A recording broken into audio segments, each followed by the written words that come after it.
Hola y benvindo to the Good Morning Portugal podcast with me, Carl Munson, Monday morning, and episode 21. This is our third week now of the all-new 5-minute Good Morning Portugal podcast, which gives you a bit of vocabulary and a bit of culture and a little bit of an insight into our personal adventure as a family over here in Portugal. And you'll hear from the buzz in the background. I'm at Fishy market, our local market, which happens on a Monday. It's a really fantastic opportunity to immerse yourself in Portuguese local culture, central Portugal at its best. And today's podcast has a uniquely fishy flavour, so not for vegans this morning, I'm afraid. I thoroughly recommend going to the market as a way of learning the language. Just chucking yourself into interactions is the way to learn the language, it would seem. It's fine to check out podcasts or CDs or whatever your books, or whatever your preferred approach to learning the languages, but I don't think there's any substitute for making a fool of yourself and getting out there and getting face-to-face with local people, making mistakes, being embarrassed, and being like a child, really. I mean, it's one of the problems, isn't it, of growing up, if we can call it that, is that we like to stop embarrassing ourselves, looking silly, and making mistakes, which is all part of a child's life in learning how to get to grips with any context that they're in. And I think for learning the language, it's worth being a child again and forgiving yourself the mistakes. I think people I speak to are very forgiving and very helpful.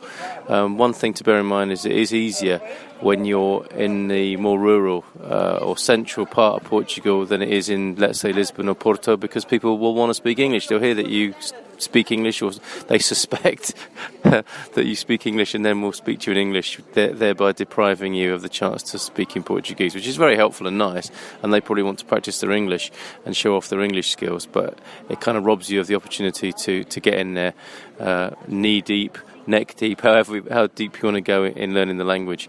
And so your vocab today, I've just bought some cavala, which is mackerel, cavala, and also on the in the fish store was dourada, which is something I'd not seen before until I came to Portugal, and that's a golden bream, and it's a really popular fish over here, often grilled, mostly grilled, on the charcoal or baked. That's the golden bream dourada. Cavala is mackerel, and I bought 3, I think, for €2.79, and I hate the whole thing of like, whoa, check me out, I got a cheap bargain in Portugal.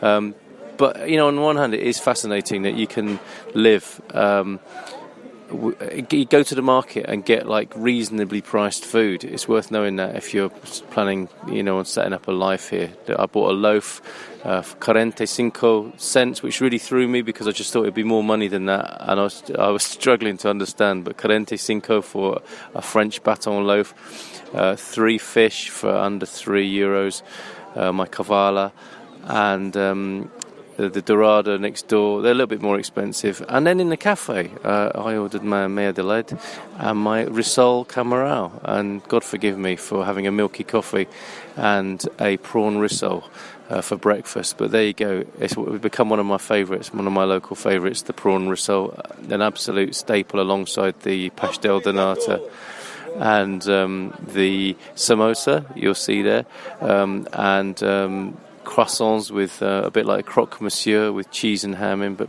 give me a prawn risol anytime. And I'm sure a lot of people are saying, well, you're welcome to it, but it's a real unique Portuguese flavour that I look forward to. So there you go. That's your vocab for today: dourada, cavala, and camarão, which is prawn. And obviously of no use to anyone who's a vegetarian or vegan, unless of course you want to avoid those things, and then you'll know, won't you, if you get offered a camarão risol or risol camarão, you'll know not to have that. And it is for people who do like fish and seafood, it is a fantastic culture, and even somewhere inland here we're getting some nice fresh fish in the market. Lovely diesel tractor going by. And we'll leave it there. Cavala, dourada, e camarão.